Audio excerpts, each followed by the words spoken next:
देश में दंगा, ये देश में दंगा भड़काने की कोशिश कर रहा है सेल्फ डिफेंस के नाम से। यही आतंकवाद फैलाने का तरीका है इनका, सेल्फ डिफेंस के नाम से। इसका माइक ऑफ करो और मैं कहता हूं अभी इसे भगाया जाए यहाँ से। देश में दंगा फैलेगा, इस बड़े न्यूज चैनल के माध्यम से गंदगी नहीं फैलनी चाहिए। ये बहुत प्रतिष्ठित न्यूज चैनल है, गरिमावान न्यूज चैनल है, और ये यहाँ पर मुसलमान लड़के लड़कियों को भड़का रहा है कि बाहर निकलो, सेल्फ डिफेंस के नाम पर आओ, दंगे करो। साजिद रशीदी फैज खान है, आप ही की कौन से हैं? ये वीरेंद्र हिंदू कौन है जो मुसलमान बन के बैठा हुआ है? अरे हिंदुओं से इतनी क्यों शर्म आती है? तुझे मैंने बुलाया था, आना हवेली के पीछे अपना आधार कार्ड दिखाऊंगा, अभी तक नहीं आया। मेरा वीरेंद्र है, वीरेंद्र सहवाग नाम है, और ट्रिपल सेंचुरी मारूंगा, छक्के ही छक्के, समझ गए? वीरेंद्र नाम है, बोल रहे हैं ना, वीरेंद्र सहवाग नाम है मेरा पूरा। ट्रिपल सेंचुरी जानता है क्या? भड़का रहा है भैया जाकिर नायक, किसी को भगाने की बात नहीं करेगा। नहीं, फैज खान आप भी नहीं करेंगे और साजिद रशीदी भी नहीं करेंगे, दोनों लोग नहीं करेंगे सर। इसका चेक करो, इसका सारा। रुकिए। जब बाबा कहते हैं मुसलमानों की दुकान पर नाम लिखा जाना चाहिए, तो ये हिंदू बन के क्यों? नहीं, साजिद रशीदी भड़काइए नहीं, सिर्फ मुसलमानों की दुकान पर नाम नहीं लिखा जाएगा। बाबा तो कहते हैं हिंदू है वो भी अपना नाम लिखेगा, सिख है वो भी नाम लिखेगा, ईसाई है वो भी अपना नाम लिखेगा। इसी तरीके से कोई मुसलमान दुकान खोलकर बैठा है तो वो भी अपना नाम लिखेगा।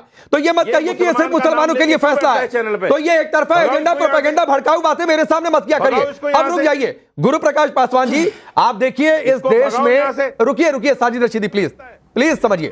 आज से मैंने डिबेट की शुरुआत की, आपने अपनी बातें रखी और आपने तौकीर रजा की आलोचना नहीं की कि हर बात में मरने मारने की बात करने लगते हैं। गुरु प्रकाश पासवान इस देश में एक नेक्सस काम कर रहा है, और नेक्सस यह है कि मुसलमानों को भड़का दो, मरने मारने की बात करो। आप साजिद रशीदी को आपने यहां पर सुना, तौकीर रजा को उससे पहले सुना, कांग्रेस के विधायक मामन खान क्या कह रहे हैं हरियाणा में वो भी आपने सुना। नहीं देखिए राकेश जी, बहुत दुख की बात है, बहुत पीड़ा की बात है। तौकीर रजा, मैं याद दिलाना चाहता हूं अपने पूर्व के वक्ता को, 2010 में बरेली में दंगे हुए थे। 10 दिनों तक बरेली पूरा शहर बंद था, बहुत हिंसा हुई थी, बहुत अन्याय हुआ था, बहुत अत्याचार हुआ था। कोर्ट ने क्या कहा था तौकीर के बारे में? कोर्ट ने क्या कहा था, मैं पूछना चाहते हैं। कोर्ट ने कहा था बरेली हिंसा का मास्टरमाइंड कोई है तो तौकीर रजा है। कोर्ट ने नॉन अवेलेबल वारंट जारी किया था तौकीर रजा के खिलाफ में, लेकिन उसके विरोध में एक शब्द कोई नहीं बोलेगा। आपको पता है राकेश जी समस्या क्या है? समस्या यह है जब जेंडर जस्टिस की बात होती है, समस्या यह है जब पसमंदा की बात होती है, समस्या यह है जब यहां पे सबके लिए समानता की बात होती है। इनको यूसीसी से दिक्कत है। एक तरफ तो कहते हैं जय भीम जय मीम, बाबा साहब ने कहा था यूसीसी लाओ, आप यूसीसी के विरोध में हैं। एक तरफ कहते हैं जय भीम जय मीम, सीएए के विरोध में हैं आप। सीएए का सबसे बड़ा जो लाभार्थी है वो हमारा दलित समाज का वर्ग है। जो दलित समाज के लोग पाकिस्तान में, बांग्लादेश में रह गए हैं, उनकी नागरिकता को यहां देने के लिए सीए का कानून बनाया गया, आप उसके विरोध में हैं। नारी के लिए राम मंदिर में दलित बेटी को धारा 370 को हटाया गया, आप उसके विरोध में हैं। आप हर प्रकार, आप जरा सुन लीजिए, मैं आपके बीच में नहीं बोल रहा था, उस पर नहीं बोलोगे। गुरु प्रकाश जी प्लीज, गुरु प्रकाश जी आधा मिनट दीजिए, मैं आ रहा हूं। गुरु प्रकाश जी आधा मिनट दीजिए। साजिद रशीदी मेरे सामने सुनिए सर प्लीज। साजिद रशीदी मेरे सामने एक तो आधा अधूरा ज्ञान और व्हाट्सएप पढ़कर मत आया करिए, मैं पहले आपको बता रहा हूं। और दूसरी बात है किसी धर्म के किसी प्रतिष्ठान या फिर मंदिर के खिलाफ आप बोला मत करिए, ना तो पूरी जानकारी आपके पास है। अरे सुनिए साजिद रशीदी सुनिए, पहले मैं आपका फैक्ट दुरुस्त करता हूं, और यह बात कल भी हुई थी, इससे पहले भी हुई थी, और जिस कांग्रेस नेता के कहने पर आप ये बात कह रहे हैं उदित राज माफी मांग चुके हैं। तो अयोध्या में राम मंदिर परिसर में दुष्कर्म नहीं हुआ, पहला फैक्ट। मंदिर से 40 किलोमीटर दूर अयोध्या में गेस्ट हाउस में दुष्कर्म हुआ है। और सुनिए, राम मंदिर परिसर में बात करती थी, आपने परिसर की बात की है साजिद रशीदी, काम करती थी वो लड़की। साजिद रशीदी आपने परिसर की बात की है, मंदिर परिसर में वो लड़की काम करती थी। हाँ तो ठीक है, काम करती थी वो लड़की, तो क्या हो गया? दलित थी वो लड़की। हाँ बिल्कुल दलित थी, नहीं होना चाहिए था, सख्त कार्रवाई होगी, गिरफ्त में है सारे आरोपी, तो मंदिर से मत जोड़िए। सनातनी साजिद रशीदी सुनिए, अरे सुनिए साजिद रशीदी सुनिए, अगर आपने जितनी आसानी से, सुनिए साजिद रशीदी, अरे साजिद रशीदी सुनिए, आपने जितनी आसानी से एक मंदिर को दुष्कर्म से जोड़ दिया, अभी कोई मस्जिद से जोड़ दे सर तन से जुदा के नारे लगने लगेंगे। तो प्लीज इस तरीके से मत किया करिए, मंदिर हो या मस्जिद हो उससे किसी अपराध से जोड़िए मत, मैं आपको नसीहत दे रहा हूं। चलिए अब सनातनी नहीं बिल्कुल आप जोड़ रहे हैं, चलिए गुरु प्रकाश की बात पूरी होने दीजिए, रुक जाइए, अभी शांत रहिए रशीदी प्लीज। गुरु प्रकाश जी। राकेश जी, राकेश जी देखिए, राकेश जी आप बहुत सम्मानित एंकर है, इस न्यूज के शो को पूरा देश देखता है, ये अनावश्यक किसी को भी बोलने नहीं देते हैं, ऐसा नहीं होता है। मैं आंकड़ों पे बात कर रहा हूं, मैं तथ्यों पे बात कर रहा हूं। आपका विरोध यूसीसी से नीतिगत है, यूसीसी के समर्थक बाबा साहब अंबेडकर। आपका विरोध सीए से नीतिगत है, सीए के समर्थक बाबा साहब अंबेडकर। आपका विरोध ट्रिपल तलाक से है, आपका विरोध 370 से है। तो आप अपने तथ्यों को तो सामने रखिए।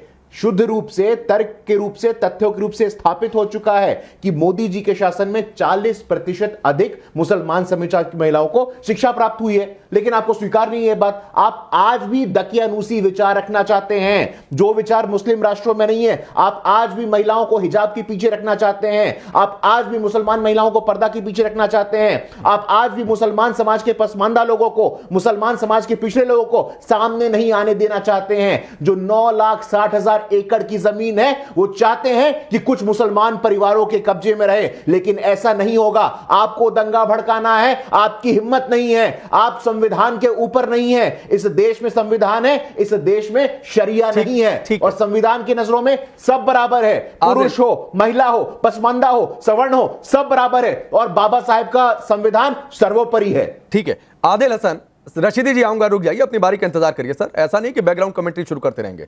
आदिल हसन, जितनी आसानी से साजिद रशीदी ने यहां पर मंदिर को एक दुष्कर्म से जोड़ दिया, अगर कोई यही मस्जिद से कर देता, किसी दूसरे धर्म के किसी जहां पर पूजा होती है उससे जोड़ देता, तो क्या होता फिर? यह आपको ठीक लगा? राकेश भाई, मैंने पिछले बार भी डिबेट शो में भी बात हुई थी, किसी भी मंदिर, मस्जिद, किसी भी धार्मिक स्थल को इन चीजों से नहीं जोड़ना चाहिए।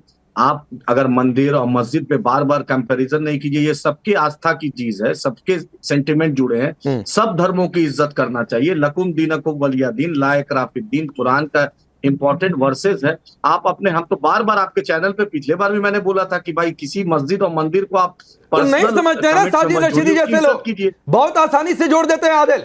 नहीं, और तौकीर रजा को कैसे डिफेंड करेंगे? राकेश भाई, दो चीज होता है। एक बार बार जैसे तिरुपति का मंदिर का मामला हुआ, पूरे बोर्ड के 25-27 मेंबर थे, उसमें एक भी मुसलमान नहीं था। उसमें बीजेपी का एमएलए भी मेंबर था। उसका चंद्रबाबू नायडू, कल तक जगन जो है यही मोदी सरकार के समर्थन दे, जब भी मोदी सरकार को जरूरत पूरी जगन थे। और चंद्रबाबू नायडू एक सीएम थे, उस वक्त उनको इंटेलिजेंस उनके लोग ने नहीं बताया। बार बार बोला जाता है मस्जिद में हो जाए, चर्च में हो जाए। भाई आपका संस्था था, आपका बोर्ड था, ऐसी गलती क्यों हुई? उसको कल्प्रिट को आप उसको पकड़िए। और बीजेपी का एमएलए भी उसका मेंबर था, वो क्या कर रहा था? बीजेपी का एमएलए ठीक बात, विश्वनाथ नाम है, एसआर विश्वनाथ है, वो कुछ क्या कर रहा था? नहीं आदिल आपकी बात ठीक है, आपकी बात ठीक है सर। इसी नायडू सरकार ने ये जो गड़बड़ी हुई उसको एक्सपोज भी किया, उस पर कार्रवाई भी हो रही है और उस पर जांच भी चल रही है सर। और आपने जो बात कही है वो सही है। लेकिन मैं डिबेट की लाइन पर लाता हूं। तौकीर रजा मरने मारने की बात कह रहे हैं, शाहीन बाग जैसा प्लान करेंगे कि इलेक्टेड पीएम को धरना देकर उतार देंगे कुर्सी से, ठीक लग रहा है आपको? देखिए, लोकतंत्र में विरोध का सबको अधिकार है, सबका तरीका अलग अलग है। लेकिन लोकतंत्र में चुनावी सिस्टम है, आप वोट के हराइए। और नरेंद्र मोदी को इस देश ने 240 सीट पे लाया है।